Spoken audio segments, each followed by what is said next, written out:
So in this week's video, we're reviewing the most important ITTOs for schedule management, so you can pass your CAPM exam on your first try.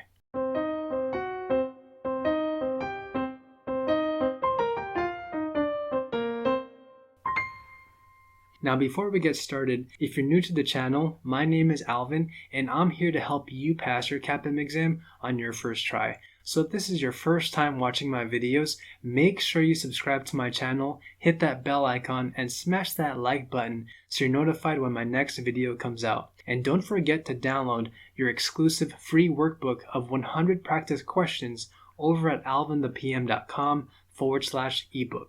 Now, as a quick refresher, these are the processes involved with schedule management, and we'll be covering in detail the most important ITTOs that you need to master for your CAPM exam. Just like our previous quiz, we'll be going over the ITTOs in the form of a flashcard quiz.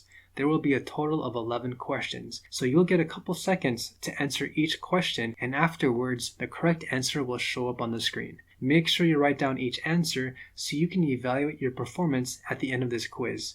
So without further ado, let's get started. Question 1. For the process of planned schedule management, what is the major output which establishes the following: the scheduling approach, control thresholds, the criteria for following earned value analysis, as well as the accuracy for schedule estimates? I'll give you a couple seconds before I reveal the correct answer, so make sure you pause the video.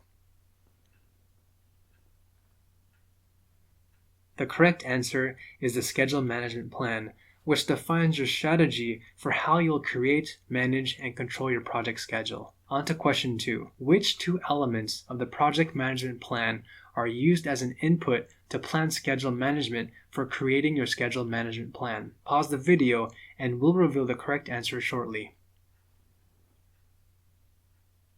The two inputs into planned schedule management plan are the scope management plan, which describes the high-level strategy and the process for controlling our project scope, and number 2, the development approach, which describes what your scheduling approach will be as well as your estimation technique.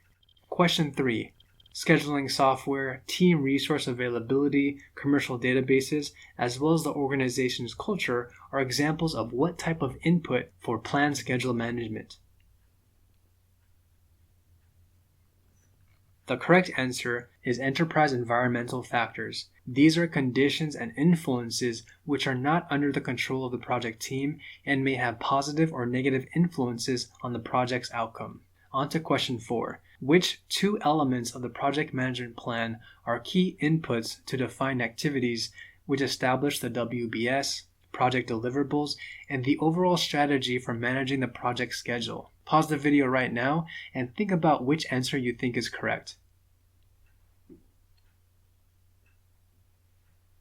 The two inputs into defined activities are the schedule management plan and the scope baseline. The schedule management plan outlines your strategy for how you'll create and manage your schedule. The scope baseline, on the other hand, contains the work breakdown structure and the key project deliverables that are needed to complete 100% of your project's work.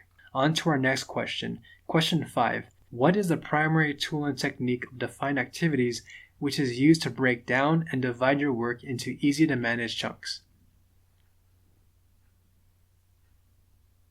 The correct answer is decomposition. Work packages are decomposed and broken down into smaller, easy to manage components called activities, and that's the reason why the process is named defined activities. Now for question 6.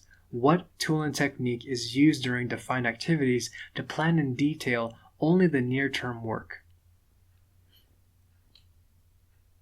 The correct answer is rolling wave planning. What this means is that you're defining in detail all of the activities which are to be accomplished within the next few weeks. Future work, however, is kept at a high level. Now, as an exam tip, make sure you remember that rolling wave planning is not for work that's supposed to be accomplished a year from now or even 6 months from now. It's completely for the short term. And by the way, if you're getting a lot of value out of today's video, and if you want to see more weekly quizzes just like this to help you pass your exam on your first try, be sure to hit subscribe along with that bell icon and smash that like button so you're notified when my next video comes out. Question 7. What are the key outputs from the process defined activities which establishes the list and the descriptions of scheduled activities and critical milestones in your project. Pause the video and think about which answer you think is correct.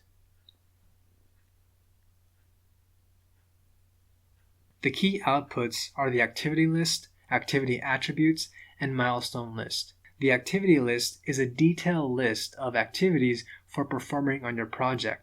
The activity attributes is a detailed description of each activity and includes the activity dependencies such as the predecessors and successors, as well as the assumptions and constraints for that particular activity. The milestone list is the list of critical events and landmarks in your project. On to our next question. Question 8. If unplanned work needs to be added after the project has been initially baselined, what output is created from the defined activities process?